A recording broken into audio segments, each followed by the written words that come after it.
Saya sering cerita bahwa hal-hal yang jadi fitrah manusia itu ya keinginan dasar manusia itu ya senang damai, senang bersaudara.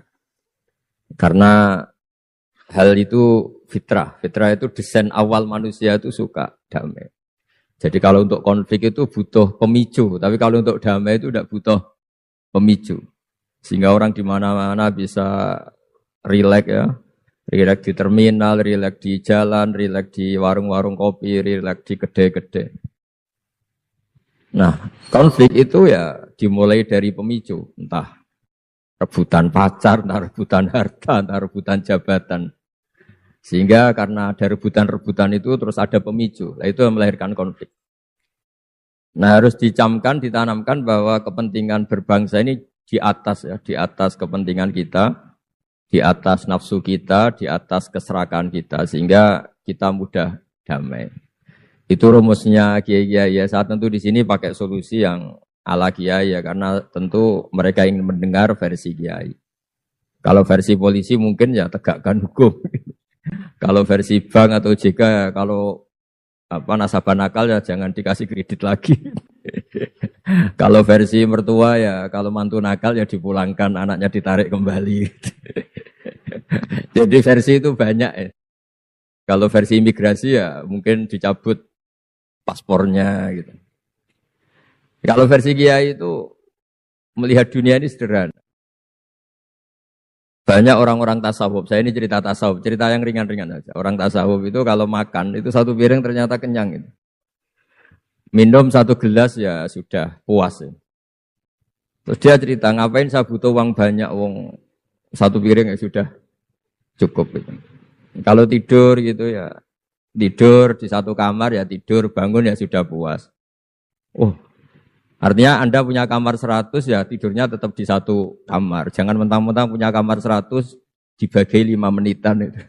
Karena eman kalau kamar yang lain nganggur gitu.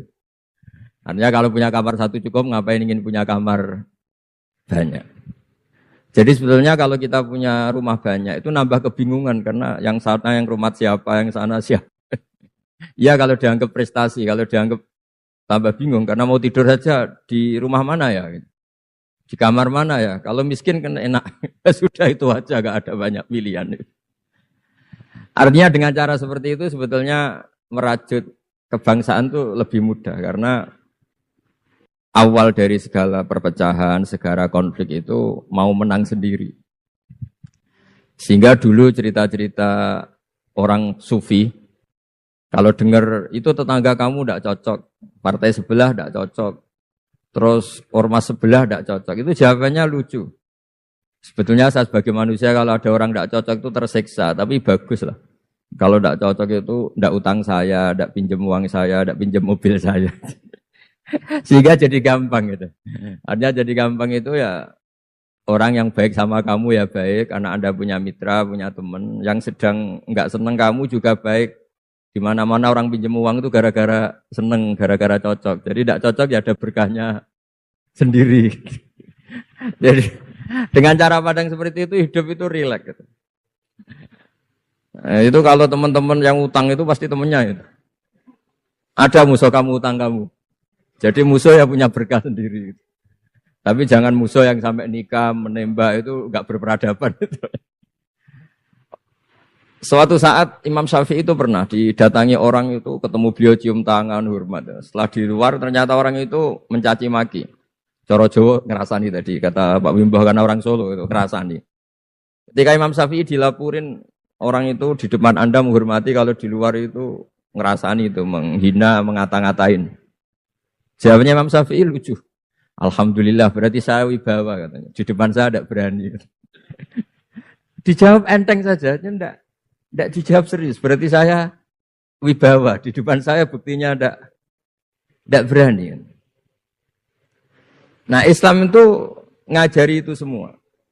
Ngajarin ketika kita disenengin orang banyak itu ya poin atau aset. Karena kita harus kerjasama atau sama-sama kerja dengan banyak pihak. Tapi kalau ada orang lain yang sedang tidak senang atau tidak cocok, itu juga ada berkahnya sendiri karena dia bisa mandiri. Itu kalau mantu-mantu itu tidak tukaran sama mertuanya, itu tidak mandiri-mandiri.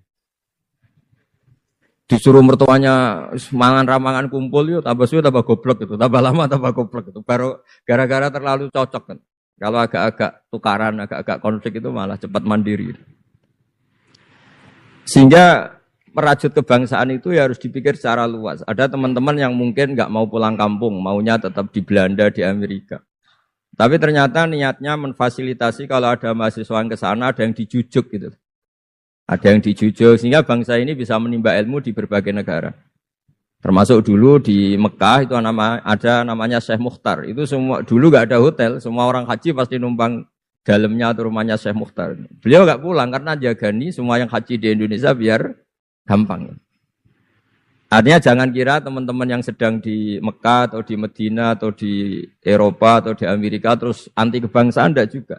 Ternyata mereka bisa memfasilitasi kita saat kita di sana. Wawasan kebangsaannya juga hanya menjadi fasilitator atau menjadi mediasi atau jadi sarana kalau ada teman-teman ke sana. Begitu juga para wali. Ini cerita, mungkin cerita yang enggak ada di OJK, cerita wali Pak Bimbo. Wali itu kalau disuruh mikir kredit, disuruh mikir cara bantu orang miskin itu ya enggak pati bakat gitu. Tapi komunikasinya langsung sama yang punya. Jadi alam raya ini dengan segala variannya itu milik Allah Subhanahu wa taala. Jadi kalau Anda ingin merubah lakonnya wayang, itu tidak usah ngerayu Gatot-Kaca disuruh jadi Semar atau disuruh jadi Bagong, itu susah, mereka enggak mau. Pasti mempertahankan karakter masing-masing. Itu ngerayu dalangnya saja, ini lakonnya diganti gitu. Nah wali itu gitu, kalau merubah Indonesia itu ya komunikasinya sama Allah. Karena yang mengendalikan alam raya ini Allah Subhanahu wa taala. Kita tidak bisa mengendalikan pikiran orang. Sering ada orang itu, ini cerita yang ringan-ringan saja, tapi barokahnya cerita ini nanti gampang merajut persaudaraan. Bapak itu, bapak saya, Kiai Haji Nur Salim, itu paling suka itu sama orang yang agak sombong. Sombong itu ya, ketua RT sudah bangganya Masya Allah. Dia punya motor satu, sudah kayak orang paling kaya di dunia. Punya istri yang sebetulnya ada cantik, ya dia ngira istrinya itu paling cantik di dunia. Dia agak ganteng, yang merasa paling ganteng di dunia. Saya dulu ya iskal itu janggal. Kenapa sih kok seneng kancanan orang sombong? Ternyata orang sombong itu orang yang paling gampang syukur. Orang gampang syukur. Tapi kalau ketemu orang yang kelihatannya sopan, apa saya hanya RT, apa saya hanya di OJK, saya ada menteri saya ada presiden. Presiden merasanya presiden di negara ketiga, dunia ketiga, bukan presiden superpower. Ketemu orang-orang yang tidak pernah puas itu kesannya tawadhu, ternyata pasnya itu tidak pernah puas. Tidak pernah syukur. Lah yang sombong ternyata tidak sombong, dia gampang syukur. Ketua RT aja sudah merasa kayak presiden. Hanya pegawai OJK aja sudah merasa bangga, padahal dibuat suruhan Pak Simbo. Tapi senengnya, nggak disuruh seragam, sudah seragam semua. Saking senengnya. Ya, bangga banget ya, bangga banget. Itu. Jadi sama, sebetulnya kita jadi warga Indonesia, berKTP Indonesia sudah harus seneng. Tidak gampang, orang punya negara itu tidak gampang. Coba orang-orang yang sekarang di Amerika, di mana-mana itu orang Indonesia itu ya kangen rumah. Itu untuk kangen ke sini itu harus berbiaya 100 juta untuk pulang. Kita tidak usah kangen, sudah di Indonesia, itu sudah luar biasa. Nah, sama-sama kerja atau sering memberi kontribusi. Saya sering punya analogi ya. Saya sering diskusi sama banyak rektor di Indonesia. Bagus mana kerja sistem modern sama sistem kiai. Kata saya ya semuanya punya plus minus. Tapi kalau saya kiai ya milih bagus kerjanya kiai. Gitu. Kalau kiai itu ngajarkan orang yang mampu nolong yang lemah. Ya sudah itu aja ajaranya. Kapan saja Anda mampu, berkesempatan mampu ya wajib menolong. Tapi kalau sistem modern itu ada jobnya. Sehingga gara-gara ada jobnya, suatu saat mungkin kalau ada orang tenggelam, wah saya ada tim SAR gak perlu menolong. Gitu. Kalau ada orang miskin, saya ada pegawai bank gak perlu ngasih kredit. Itu bahaya untuk bangsa ini. Sehingga dibutuhkan kerja-kerja yang ala kiai saja. Kalau ada kecelakaan di jalan, meskipun Anda tidak satlantas, ya ditolong Anda yang menangi, yang tahu. Kalau ada yang miskin, tetangga kamu Anda mampu, ya tolong saja. Tidak usah nunggu diajukan proposal, didaftarkan miskin resmi, sampai ada plakatnya, terus baru dibantu. Itu selak mati. Nah, selak kelaparan. Nah, Pendidikan agama juga gitu. Misalnya semester ini mengkaji tentang sholat, misalnya di UIN atau di IAIN. Mengkaji tentang haji. Kalau di Kiai enggak, Anda mau haji tinggal tanya Kiai. Tapi kalau ada kuliah, nunggu semester itu, nunggu dosen itu baru tahu bab haji. Nah kalau pertolongan itu nunggu polisi, nunggu OJK itu prosedur dulu, kadang ditanya sertifikatnya macam-macam. Nah, di sini pentingnya kerja. Jadi kalau lembaga resmi ini untuk hal-hal yang besar, yang tidak mendesak, yang mengikat. Tapi harus ada sistem sosial yang on time, yang setiap saat bisa diakses. Yaitu kebaikan masif, kebaikan yang semua orang itu merasa harus menjaga. Jadi yang menjaga kestabilan Indonesia itu semua orang, bukan polisi, bukan tentara, bukan siapa saja, termasuk departemen-departemen resmi, kepolisian, termasuk semuanya. Dengan merasa seperti itu, saling tergantung. Dan yang lebih cepat ya sistem sosial tadi. Sehingga kalau sistem sosial itu ada kiai, atau ada tokoh agama lain, atau ada yang dituakan, itu relatif stabil, karena coro Jawa nak tukaran itu sungkan, kalau terlalu konflik itu sungkan. Nah sehingga dulu ada cerita ada seorang perempuan itu ketemu Nabi itu di jalan. Itu cara etika orang kita lah, apalagi orang Solo, orang Jogja itu kan tidak etis, ketemu di jalan dicegat. Ya Rasulullah, saya ini punya bapak sudah tua dan kalau Anda haji seperti ini pasti ingin bapak saya itu ikut, tapi beliau sudah tua sehingga tidak bisa ikut. Ini gimana, saya harus menghajikan beliau apa enggak? Sama Nabi saat itu dijawab, kalau bapak kamu punya utang, kamu yang bayar cukup enggak? Ya cukup ya Rasulullah, ya sudah seperti itu. Artinya cukup Anda hajikan. Kemudian oleh Imam Bukhari itu dibabkan lucu, babnya itu unik. Bab boleh tanya tokoh di jalan. Jadi tidak tentang hajinya, tapi tokoh itu harus siap menjawab pertanyaan meskipun sedang di jalan. Tidak usah nunggu sowan di rumah, atau antri inden daftar tamu. Nah, itu jadi pelajaran bagi kita. Jadi kebaikan itu kita wajibkan dulu ke siapapun yang mampu dan berkesempatan. Sehingga kalau kita misalnya ketemu orang tenggelam, meskipun kita tidak pegawai SAR atau tidak yang bertugas di pantai itu, ya kalau Anda mampu, ya selamatkan. Kalau ada kebutuhan tertentu masyarakat, misalnya sakit, Anda berkemampuan minjemin mobil untuk diantar ke rumah sakit, ya kewajiban Anda. Bukan nunggu dinas resmi yang mengambil. Jadi kebaikan yang diwajibkan ke dinas resmi, ya monggo, kita loyal, kita dukung, kita support. Tapi kewajiban yang diwajibkan atas nama agama bagi yang mampu itu tidak boleh hilang. Karena ini yang langsung bersentuhan dengan masyarakat. Coba kemarin pas COVID misalnya, banyak teman-teman saudara kita yang pulang kampung. Ketika lembaga resmi belum ngurus itu, yang ngurus ya keluarga, sanak famili, mereka pulang, mangan ramangan kumpul, ya ada, alhamdulillah ya ada yang kelaparan.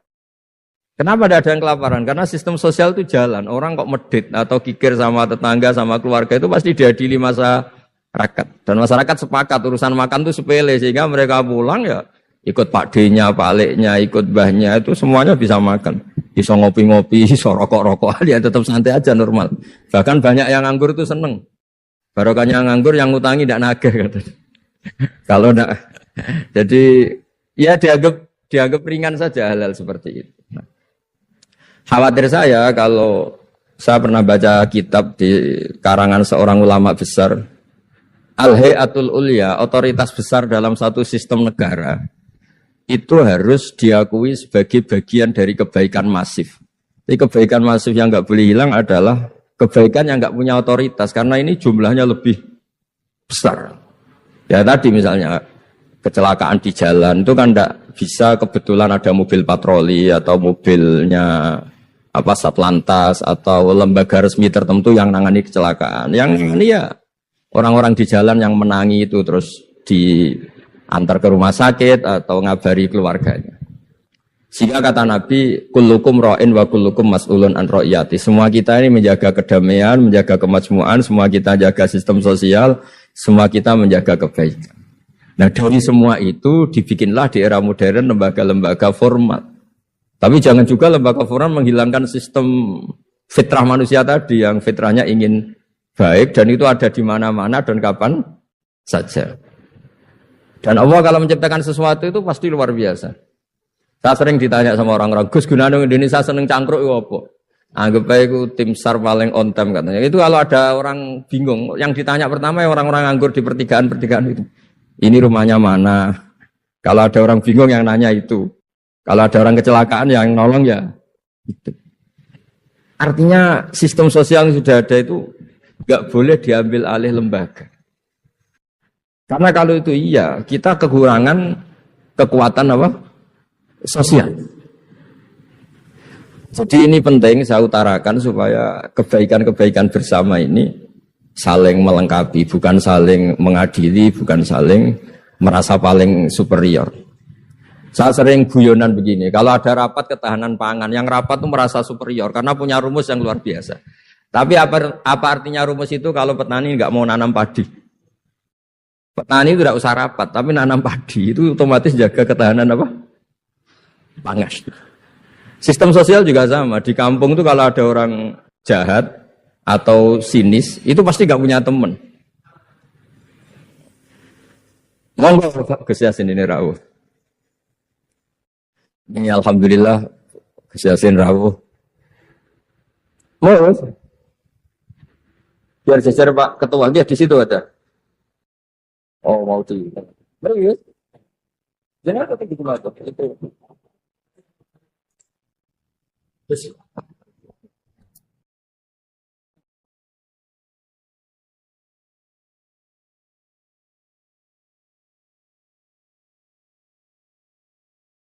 Ya, saya teruskan supaya kenapa saya nyampaikan ini supaya energi sosial kita untuk menjaga kemajmukan, menjaga toleransi itu lebih masif.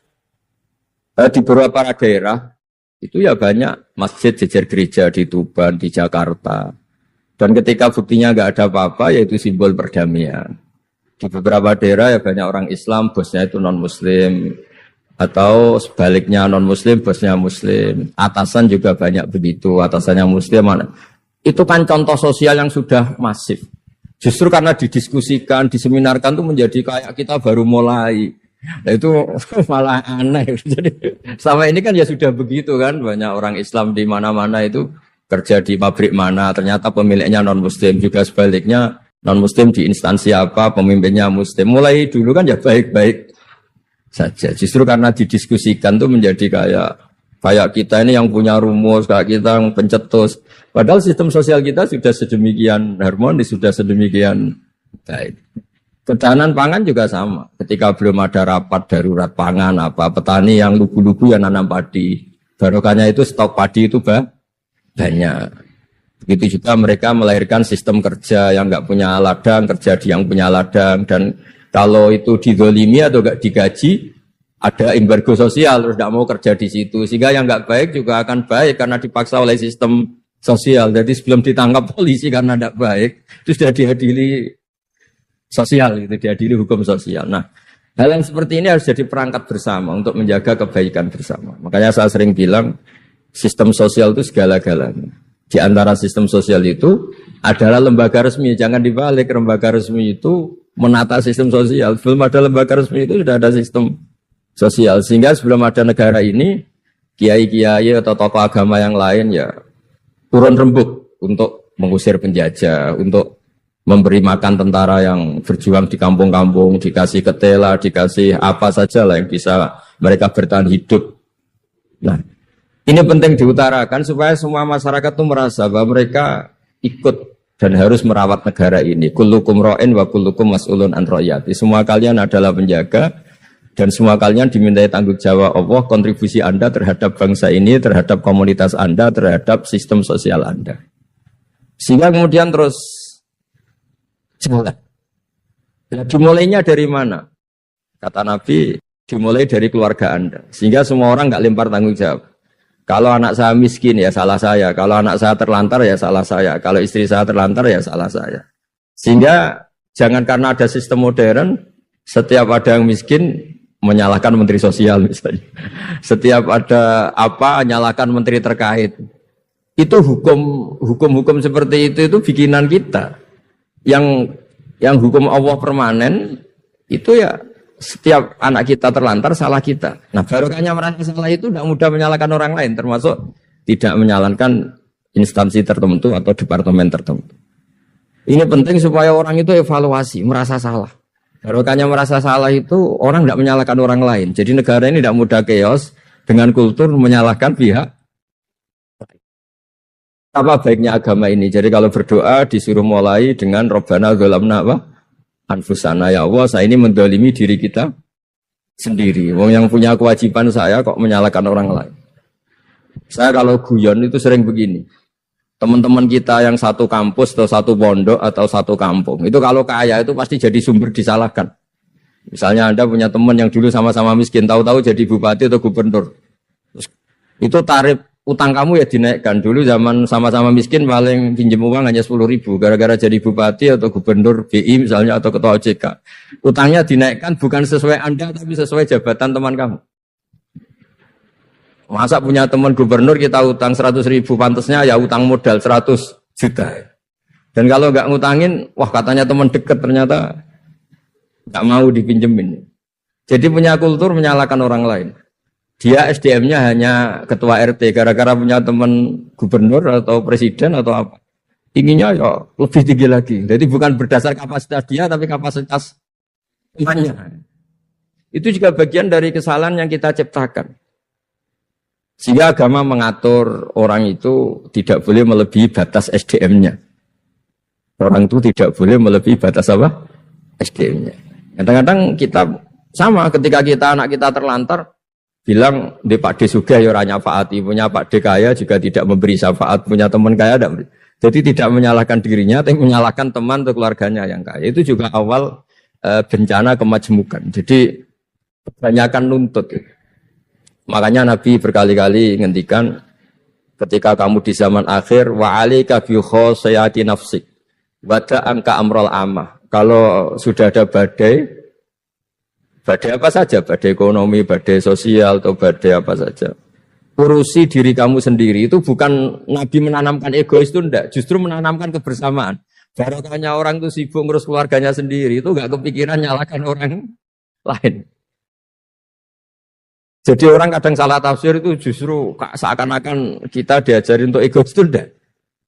Berkahnya ngurus diri sendiri, ketika kita sudah terurus tidak membebani sama orang lain. Dan berkahnya ngurus diri sendiri juga tidak gampang mengkomplain orang lain. Karena kita merasa punya kewajiban sendiri. Tapi kalau kita ini terlalu modern, orang nggak punya uang, ini tanggung jawab Menteri Keuangan. Kalau miskin tanggung jawab Menteri Sosial. Kalau ada jalan rusak tanggung jawab PU. Oke, secara hukum kenegaraan misalnya mereka berkewajiban tugas itu. Tapi kalau itu untuk alasan menyalahkan, semangat kita menyalahkan. Dan agama itu tidak mengajari seperti itu. Agama itu mengajari Rabbana dzalamna anfusana, ya Allah, saya ini merasa mendolimi diri sendiri. Nah dengan seperti itu enak cara hukum sosial kayak tadi. Ketika Allah menciptakan orang tidak suka kita kadang ya Allah salah saya apa kok sampai orang tidak cocok saya. Kamu lupa Allah mendesain orang tidak cocok kamu supaya ada utang kamu, tidak ganggu kamu, barokahnya tidak cocok itu tidak minta uang kamu. Nah itu yang saya ingin ditiru. Jadi perilaku ulama-ulama besar kayak Imam Syafi'i itu kalau tadi berkali-kali saya ngomong. Ya Aba Abdillah, panggilannya Imam Syafi'i, ya Aba Abdillah, orang itu tidak cocok kamu. Ya baguslah dia merdekakan saya, dia tidak akan pinjam uang saya, tidak pinjam mobil saya, tidak akan ganggu saya, tidak cocok. Kalau dia hajatan juga tidak ngundang kamu, jadi tidak cocok itu ya barokahnya ya banyak. Nah kenapa banyak kiai tidak dimintai rembukan masyarakat padahal dituakan? Karena kalau semuanya minta rembukan kiai itu disarankan mondok semua. Padahal barokahnya negara ini ya ada yang kuliah, ada yang jadi polisi, ada yang jadi tentara. Kalau rembukan semua sama kiai disarankan mondok semua. Nanti yang jadi polisi siapa, yang jadi dokter siapa. Nah barokahnya kadang-kadang kiai ditinggalkan nggak diajak rembukan itu ya varian-varian profesi itu banyak. Kiainya juga ada harus tersinggung. Ini katanya nuakan saya apa-apa diputuskan sendiri ya diusah seperti itu ya biasa aja. Jadi kemajmukan, menjaga kemajmukan itu dimulai dari semua orang merasa berkewajiban menjaga perdamaian ini, menjaga keharmonisan ini. Tentu dimulai dari merasa wajib pada dirinya. Ini penting supaya tidak ingin menyalahkan orang lain atau terbersit menyalahkan orang. Terus kedua, bahagia dengan dirinya tadi. Misalnya orang yang paling miskin di Indonesia. Itu ternyata tadi saya utarakan, saya punya kitab-kitab tasawuf banyak. Itu lucu-lucu dan jadi gampang hidup itu. Misalnya dia miskin makan satu piring kenyang. Kenapa saya harus korupsi? Kenapa saya harus mencuri? Wong makan satu piring juga sudah apa? Kenyang. Terus dia menghitung. Orang sampai kaya raya, itu makannya sampai meninggal, misalnya 60 tahun, jumlahnya sama orang miskin, ternyata jumlah yang dimakan yang sama, jumlah yang diminum ya sama. Terus ada pertanyaan, saya pernah digugat juga pas dalam satu acara.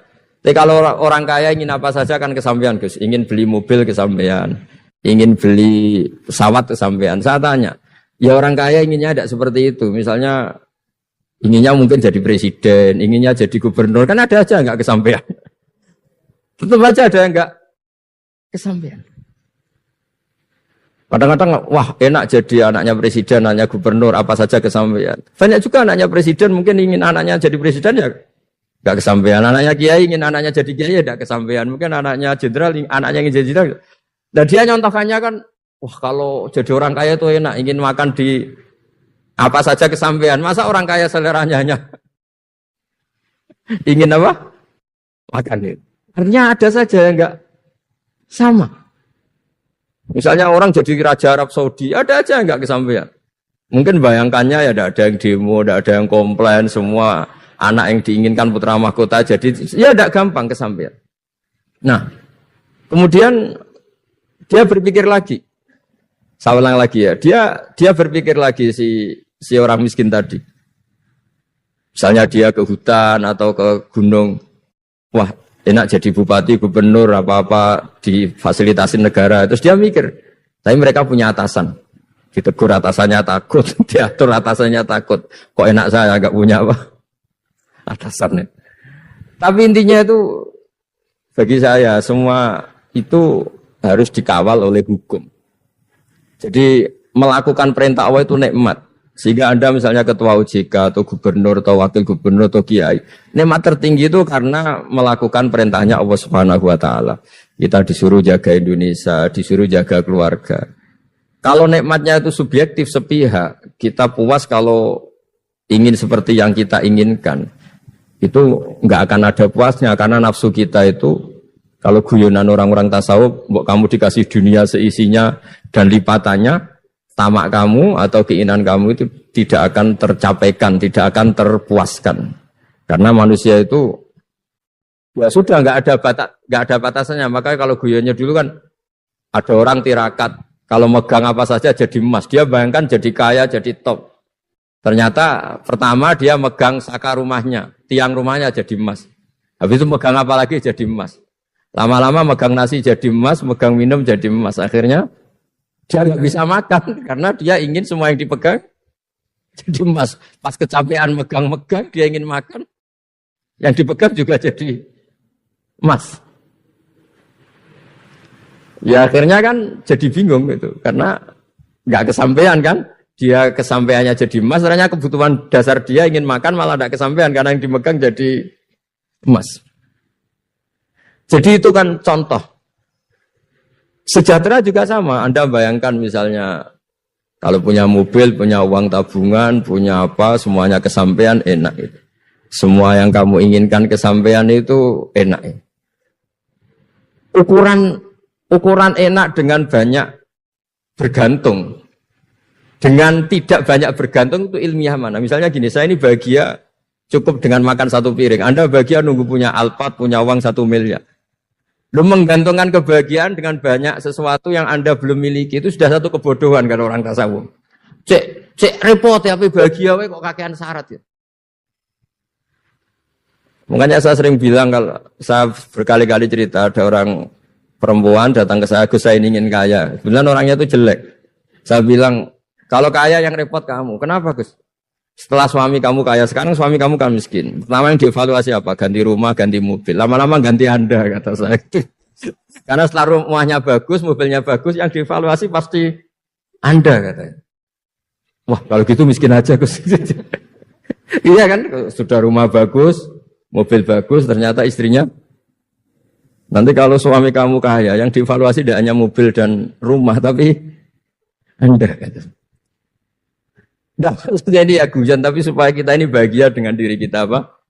Sendiri. Jadi saya mohon semohon-mohonnya semua yang mendengar ngaji ini, bahwa agama ini mengajarkan wa'alika bi khossati nafsik. Urus diri kamu sendiri itu bukan mengajari egois, itu bukan.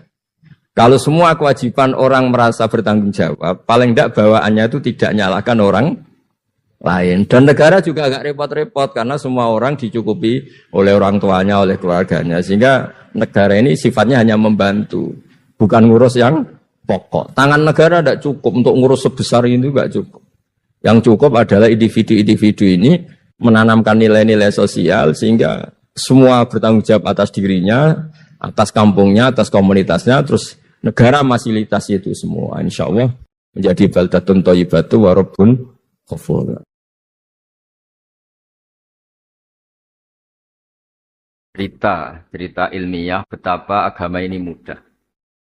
Kita mulai kecil ngaji sampai sekarang, dan semua ulama mendefinisikan apa yang dikatakan haram. Haram itu sesuatu atau perilaku yang kalau kita meninggalkan dapat pahala. Jadi melakukan sesuatu itu kan butuh kekuatan, butuh finansial, kadang butuh ikhtiar. Jadi kalau kita misalnya maksiat, kadang harus membayar, harus datang ke tempat maksiat itu, juga harus mengeluarkan uang. Itu repot sekali. Sementara untuk taat, hanya untuk meninggalkan itu semua. Dan Allah menyediakan hal-hal yang mudah keseharian yang menjadikan kita mudah meninggalkan maksiat. Kita bisa asik dengan anak, dengan istri, dengan teman-teman guyon, teman-teman bercengkrama.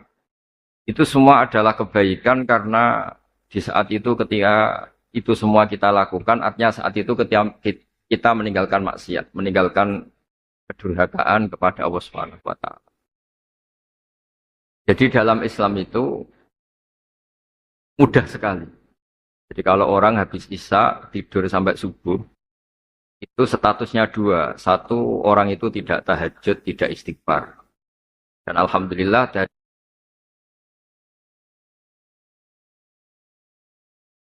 tapi yang jelas ketika kita tidur Isya sampai subuh, status permanen kita adalah meninggalkan dugem, meninggalkan dunia dan yang maksiat. Kita tidak jahat, tidak sebagainya.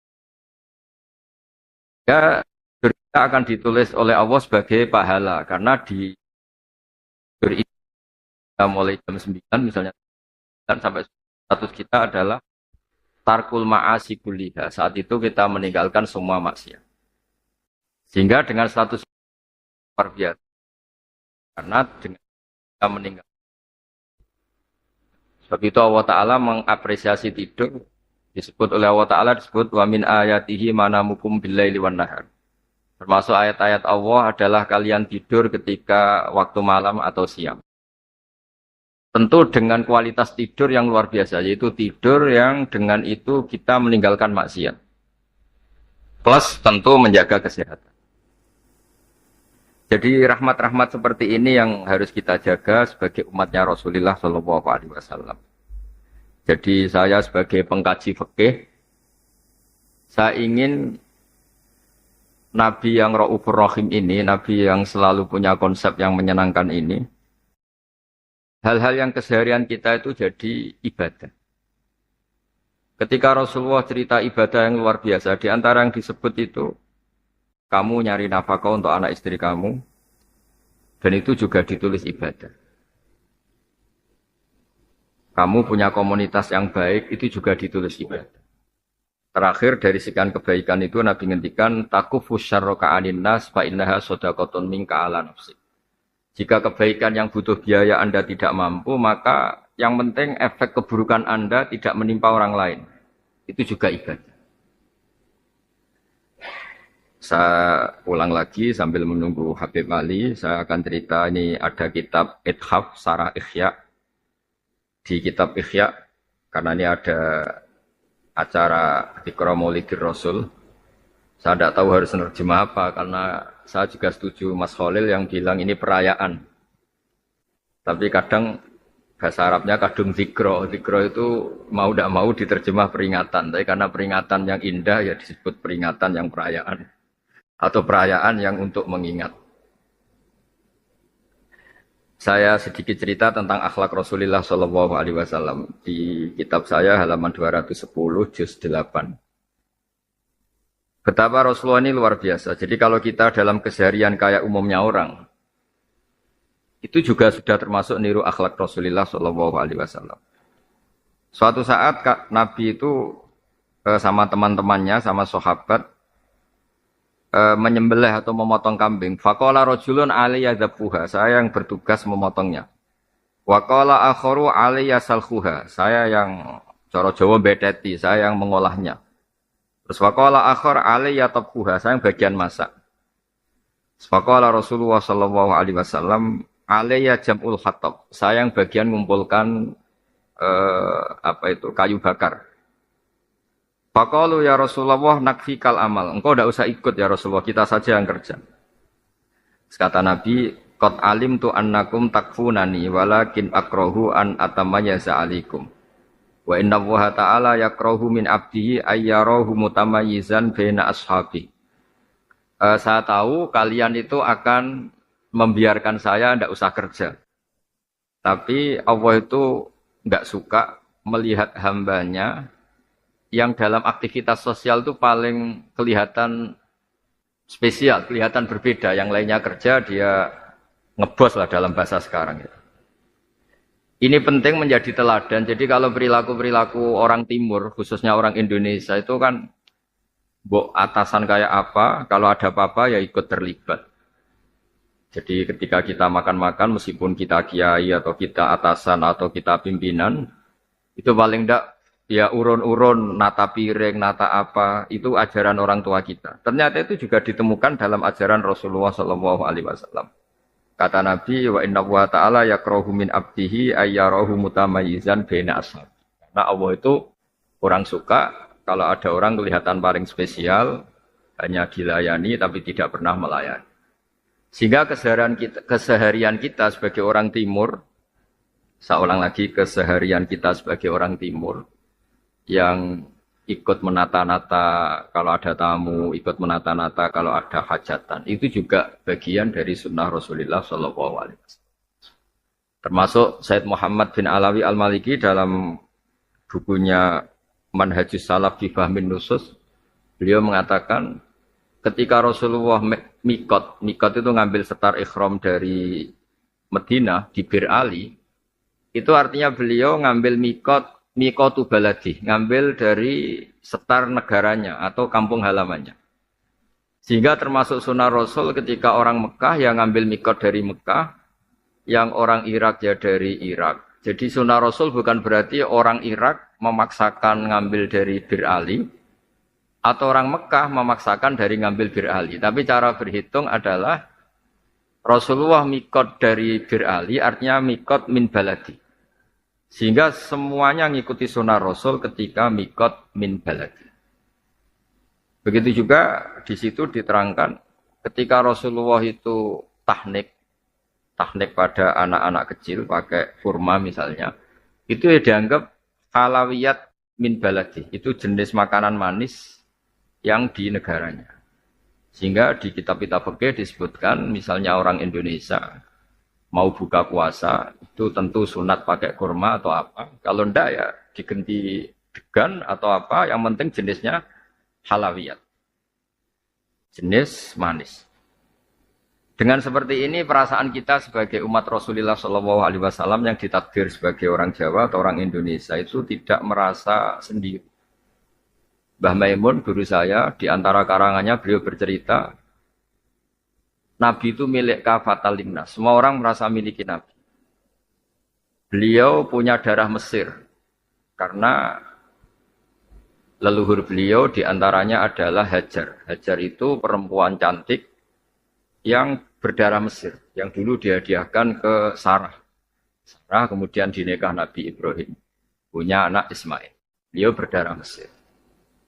Kemudian Sayyid Abdullah punya ibu itu orang Bani Najjar, orang Duriyah Bani Najjar.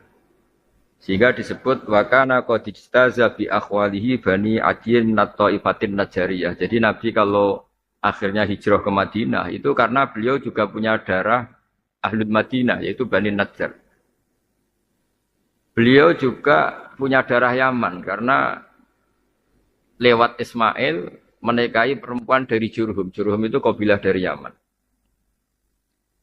Dan semua orang-orang kampung di seluruh dunia itu harus bangga dengan Rasulullah SAW karena beliau pernah menyusu dari Imro'atun Badawiyah, dari perempuan kampung yang bernama Halimatus Sa'diyah.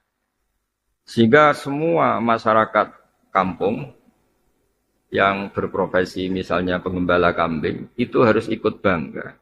Karena di darah Nabi yang orang paling mulia di dunia dan akhirat itu ada rodoah, ada susu yang menjadi darah daging beliau minim ro'atin badawiyah dari perempuan kampung yang bernama Halimatus Sa'diyah. Sehingga orang merasa bangga semua dengan Rasulullah SAW. Sebab itu terakhir sambil menunggu Habib Ali, saya baca sedikit tentang ketika beliau masih ikut keluarga Halimatus Sa'diyah. Ya, saya ulang lagi, ketika beliau masih ikut keluarga Halimatus Sa'diyah, zaman masih kecil beliau sudah didesain orang yang berakhlak al-karimah. Jadi ngendikane banyak ulama, ketika Anda bercerita Nabi itu Ra'il Ghanam, itu harus kamu katakan sebagai sifatu madkhin. Saya baca dalam kitab Madarijus Su'ud, syarah dari Al-Barjanji, ini min mahasini akhlaki Rasulullah sallallahu alaihi wasallam. Wa kana sallallahu alaihi wasallam yakhruju ma'al himanil hayyi fa idza ra'ahum yal'abun tanaha anhum. Terus ketika beliau main-main wa qala laha ya ummah ma balu ikhwati lam arahum fil hayyi naharon. Ibuku, Nabi itu memanggil Halimah itu ibuku, saking bagus akhlaknya. Kenapa saudara saya tidak kelihatan di rumah bermain-main? Qalat ya bunaya innahum yakhrujuna ma'an aghnam allati razaqanallah iyaha bi barakatik. Mereka ini menggembala kambing, yang kambing-kambing itu menjadi subur, menjadi gemuk karena berkahmu. Fa idza ja'alailu raja'u biha ilaina. Terus faqala sallallahu alaihi wasallam ma ansaftu baini wa baina ikhwati. Aq'udu ana bil hayyi atabarradu wa aqulu wa astazillu bidzilli wa ashrabul albana wal ma'uzilal wa ikhwati yalhaquhum harrul hawajir. Jadi Nabi ikut menggembala kambing itu bukan karena Nabi sebagai penggembala itu bukan, saking baiknya akhlaknya. Ini ndak fair ibuku, saudara-saudaraku kena panas terik matahari karena menggembala kambing, kemudian saya asik di rumah, tidak panas-panasan, saya asik bisa minum, asik bisa menikmati susu dari kambing itu, sementara saya tidak ikut menggembala. Walhasil akhirnya Nabi berpamitan ikut menggembala. Jadi kayak apa akhlaknya Nabi luar biasa. Gembala kambing ini juga bagian dari akhlak beliau, karena ikut nikmati susunya kok tidak ikut menggembala. Jadi ini luar biasa akhlak Rasulullah SAW. Akhirnya beliau pamit untuk ikut menggembala. Faqalat ya bunayya innama af'alu dzalika khaufan 'alaika minal a'da wa akhsha 'alaika min salikit thariq ayyaru jamalaka wa anwaraka fala yasbiruna anka. Meskipun demikian, Anda jangan ikut menggembala karena saya takut nanti Anda diculik. Ini juga pelajaran betapa baiknya Halimatus Sa'diyah. Jadi beliau mencintai Rasulullah seperti mencintai anaknya sendiri. Dan barokahnya takut diculik ini kemudian Nabi itu diawasi oleh Halimah. Dan delalah ketika diawasi itu banyak ahli tarikh, beliau dioperasi lah kalau bahasa sekarang oleh malaikat yang mengisi hikmah di dada Nabi. Sehingga ketika beliau mengalami itu disaksikan sebagian oleh saudara-saudaranya, sebagian oleh Halimatus Sa'diyah. Dimulailah cerita kenabian Syakku Sodri Syarif sallallahu alaihi wasallam. Para pemirsa, karena ini Habib Ali sudah gabung, kita semua akan istifadah dengan beliau. Jadi Saya harapkan semua ilmu tadi dari Habib Alwi, dari semuanya, dari Mas Khalil, kemudian nanti dari Habib Nabil, semoga semuanya berkah. Tapi saya berharap seperti yang dikatakan Habib Alwi tadi, kita maulid tidak sekedar baca sholawat, tapi ada satu dua, syukur-syukur banyak akhlak Rasulullah SAW yang kita tiru. Masuk wa ahsin man asa ilaika, sil mangkotoaka wa ahsin man asa ilaika. Semoga bermanfaat. Assalamualaikum warahmatullahi wabarakatuh.